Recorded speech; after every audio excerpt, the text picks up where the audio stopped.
Hello दोस्तों, तो आज की क्लास में हम लोग देखने वाले हैं ऑसिलेशन एंड वेव्स। ठीक है, तो सबसे पहला क्वेश्चन है हम लोग का, a motion that repeat itself after equal interval of time. ठीक है, जो गति समान समतराल के बाद बार बार दोहराई जाती है उसे कहते हैं लीनियर मोशन, पीरियोडिक मोशन, आवर्त गति, रैंडम मोशन या फिर रोटेशनल मोशन। तो उसको हम लोग बोलते हैं पीरियोडिक मोशन। जो इट्स रिपीट करे, ठीक है, इक्वल इंटरवल ऑफ टाइम पे, उसको हम लोग बोलते हैं पीरियोडिक मोशन। ऐसा यूनिट ऑफ फ्रीक्वेंसी, फ्रीक्वेंसी का ऐसा यूनिट क्या होता है? सेकेंड, हर्ट्ज, रेडियन या जूल। तो ऐसा यूनिट क्या होता है दोस्तों हम लोग का? फ्रीक्वेंसी का हर्ट्ज। ठीक है, नेक्स्ट क्वेश्चन हम लोग देखेंगे, time period is defined as. Time period को कैसे डिफाइन किया जाता है? Number of oscillation in 1 second, time taken to complete one oscillation, distance travel in one oscillation, maximum displacement. तो टाइम पीरियड को डिफाइन कैसे करते हैं? Time taken to complete one oscillation से। ठीक है, फ्रीक्वेंसी इज रेसिप्रोकल ऑफ, आवर्ती किसका व्युत्क्रम है? ठीक है, एम्पलीट्यूड का, टाइम पीरियड का, वेलोसिटी का या वेवलेंथ का। तो फ्रीक्वेंसी किसका है? टाइम पीरियड का है। Frequency is equal to 1 upon time period. ये फॉर्मूला हम लोग यूज करेंगे आने वाले न्यूमेरिकल्स में। ठीक है, ये आप याद रखना। द ऐसा unit of time period, time period का ऐसा यूनिट क्या होता है? टाइम पीरियड है तो वो सेकेंड। ठीक है, करेक्ट ऑप्शन सेकेंड हो जाएगा। इन simple harmonic motion acceleration is always directed towards, सरल आवर्त गति में त्वरण सदैव किस ओर रहती है? Mean position, extreme position, direction of velocity या अपवर्ड। तो ये रहती है हमेशा मीन पोजीशन में। सिंपल हार्मोनिक मोशन में एक्सेलरेशन हमेशा मीन पोजीशन में रहती है। Maximum displacement from mean position is called. ठीक है, मीन पोजीशन से मैक्सिमम डिस्प्लेसमेंट होगा उसको हम लोग क्या कहते हैं? वेवलेंथ, एम्पलीट्यूड, फ्रीक्वेंसी या फेज। तो उसको हम लोग कहते हैं एम्पलीट्यूड, आयाम। ऐसा यूनिट ऑफ एम्पलीट्यूड, एम्पलीट्यूड का ऐसा यूनिट मीटर होता है। Which of the following perform simple harmonic motion for small oscillation. ठीक है, तो इसको हम लोग एलिमिनेशन मेथड से भी निकाल सकते हैं। सिंपल पेंडुलम का तो होगा नहीं, फैन तो होगा नहीं, बाइसिकल भी नहीं होगा, तो सिंपल पेंडुलम होगा। Time period of simple pendulum depends upon, सरल लोलक का आवर्त काल किस पर निर्भर करता है? मास पर, लेंथ पर। Time period of simple pendulum colour पर या शेप पर। तो ये किस पर डिपेंड करता है? लेंथ पर करता है दोस्तों। ये पीवाईक्यू में बार बार आया हुआ क्वेश्चन है व्यापम के एग्जाम में। द ऐसा यूनिट ऑफ वेवलेंथ। ठीक है, वेवलेंथ का ऐसा यूनिट क्या होता है दोस्तों? मीटर, हर्ट्ज, सेकेंड या जूल। तो ये होता है मीटर। वेव लेंथ आ गया तो metre. Sound wave, sound wave क्या है दोस्तों? ट्रांसवर्स वेव है या लॉन्गिट्यूडनल वेव है, इलेक्ट्रोमैग्नेटिक वेव है या स्टेशनरी वेव है। तो ट्रांसवर्स वेव हम लोग का लॉन्गिट्यूडनल वेव होता है। ठीक है, लॉन्गिट्यूडनल वेव। ठीक है, ये लॉन्गिट्यूडनल वेव होता है और ये होता है हम लोग का ट्रांसवर्स वेव जो लाइट ट्रेवल करता है, ये longitudinal wave. Light wave, light wave कैसा होता है दोस्तों? हम लोग का ट्रांसवर्स वेव रहता है। Principle of superposition is applicable to, principle of superposition किससे एप्लीकेबल है? हीट से नहीं, ऊष्मा से नहीं, ग्रेविटी से नहीं। करेक्ट ऑप्शन हो जाएगा वेव से। Resonance occur when the frequency of external force become equal to, अनुनाद तब होता है जब बाहरी बल की आवृत्ति बराबर हो जाती है। किससे? जीरो से, नेचुरल फ्रीक्वेंसी से या हाफ फ्रीक्वेंसी से। तो ये प्राकृतिक आवृत्ति से। न्यूमेरिकल क्वेश्चंस हम लोग देखेंगे। ठीक है, क्योंकि इसमें इजी न्यूमेरिकल आते हैं। A body completes 20 oscillation in 10 second. ठीक है, 20 ऑसिलेशन 10 सेकेंड में कर है तो फ्रीक्वेंसी कितनी है?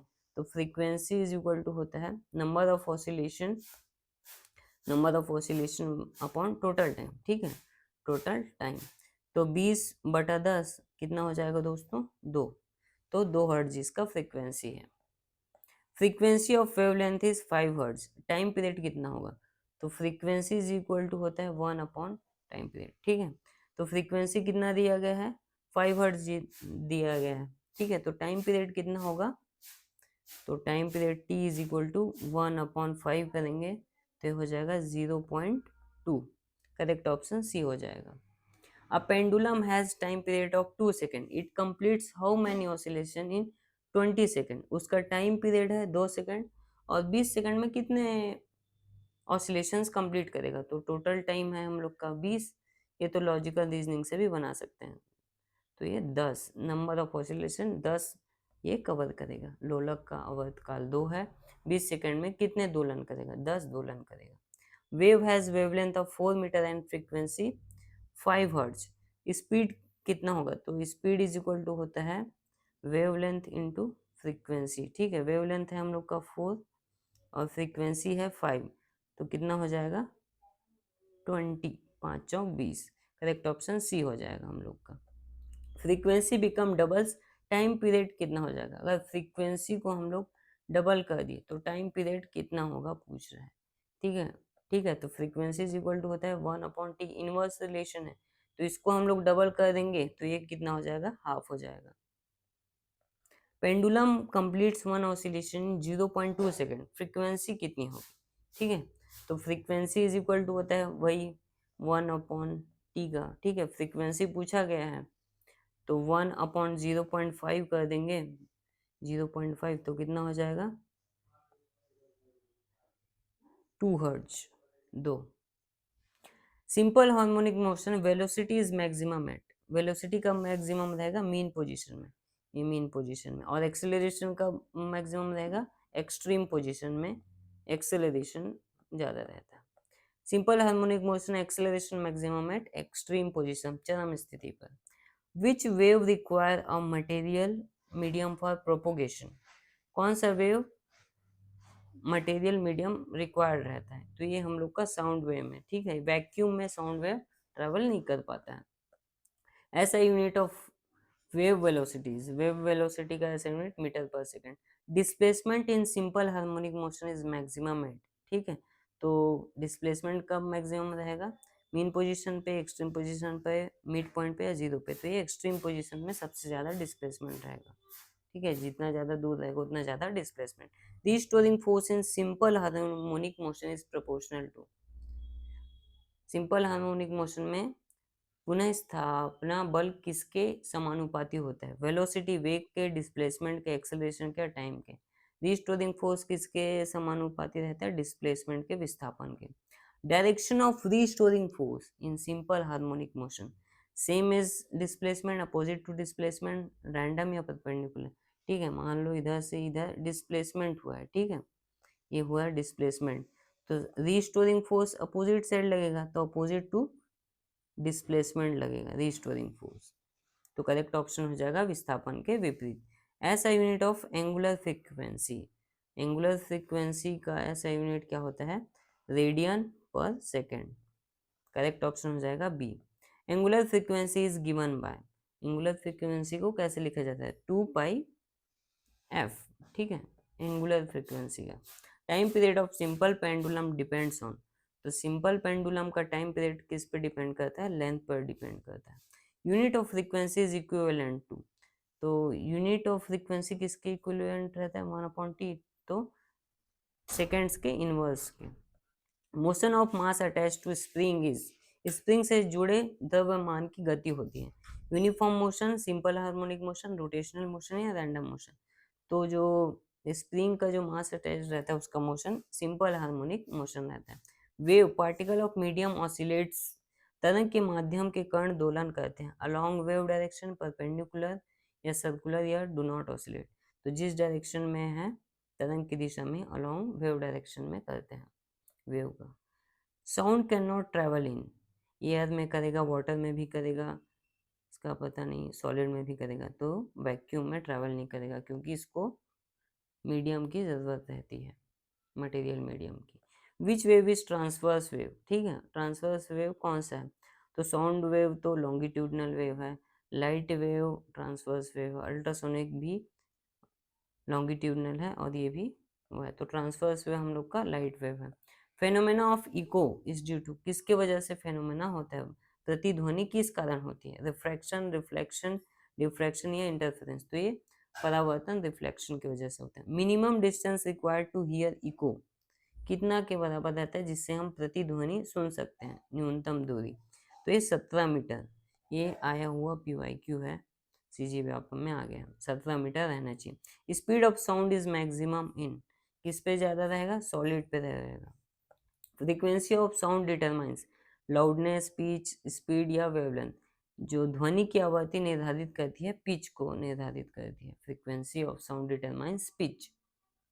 Loudness depends on frequency, amplitude, wavelength या स्पीड। तो किस पे? एम्पलीट्यूड पे। लाउडनेस किस पे डिपेंड करती है? एम्पलीट्यूड पे, एम्पलीट्यूड पे, ठीक है। और जो हम लोग का फ्रीक्वेंसी ऑफ साउंड है वो किसको? पिच को, ठीक है। Resonance is special case of reflection, forced vibration, refraction या डिफ्रैक्शन। तो ये प्रेरित दोलन है। एट रेजोनेंस एम्पलीट्यूड बिकम्स, ठीक है, जीरो हो जाता है, मिनिमम होता है, मैक्सिमम या कांस्टेंट। तो एम्पलीट्यूड हम लोग का मैक्सिमम हो जाता है। रेजोनेंस जब दो एक साथ मिल जाते हैं। तो इसके कुछ और न्यूमेरिकल क्वेश्चन हम लोग देख सकते हैं। वेव हैज फ्रीक्वेंसी 10 हर्ट्ज, तो टाइम पीरियड कितना होगा? तो फ्रीक्वेंसी इज इक्वल टू होता है 1/t, ठीक है। तो फ्रीक्वेंसी 10 है, टाइम पीरियड निकालना है, तो 1/10 कर देंगे तो 0.1 हो जाएगा सेकंड। तो करेक्ट ऑप्शन ए हो जाएगा। Pendulum completes 50 oscillation in 25 seconds, frequency is, ये 50 ऑसिलेशन करता है 25 सेकंड में, तो इसका फ्रीक्वेंसी 2 हर्ट्ज है। Wave has wavelength 2 metre and frequency 15 hertz. Speed क्या है? स्पीड इज इक्वल टू होता है वेवलेंथ इंटू फ्रीक्वेंसी, तो ये कितना हो जाएगा? 30 मीटर पर सेकेंड।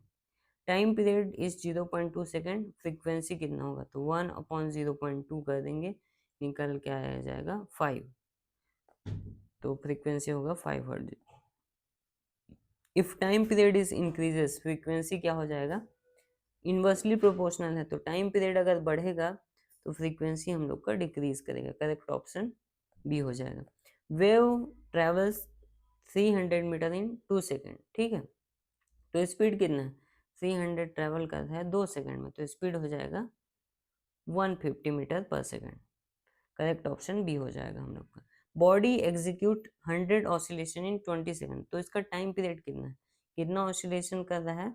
100 ऑसिलेशन कर रहा है, तो 100 ऑसिलेशन कर रहा है 20 सेकेंड में, ठीक है। तो 5 सेकेंड इसका टाइम पीरियड हो जाएगा। सो यही था हम लोग का ऑसिलेशन चैप्टर यूनिट का एमसीक्यूज इम्पोर्टेंट। इसमें हम लोग ने न्यूमेरिकल भी सॉल्व कर दिया है। अगर आपको वीडियो अच्छा लगा हो तो प्लीज़ लाइक कर दीजिए और चैनल को सब्सक्राइब कर दीजिए। हम सीजी व्यापम के साइंस के जितने भी पोर्शन हैं उसको हम लोग कंप्लीट कराएंगे, ठीक है। सो प्लीज़ थैंक यू, और चैनल को सब्सक्राइब कर दीजिए। हम लोग ने जूलॉजी का पूरा जो अभी लैब अटेंडेंट का जो 26 जुलाई को होने वाला है उसका कंप्लीट हम लोग ने सिलेबस कवर कर दिया है, हर एक टॉपिक का 50 एमसीक्यूज के साथ, तो आप उसको देख सकते हैं। Thank you.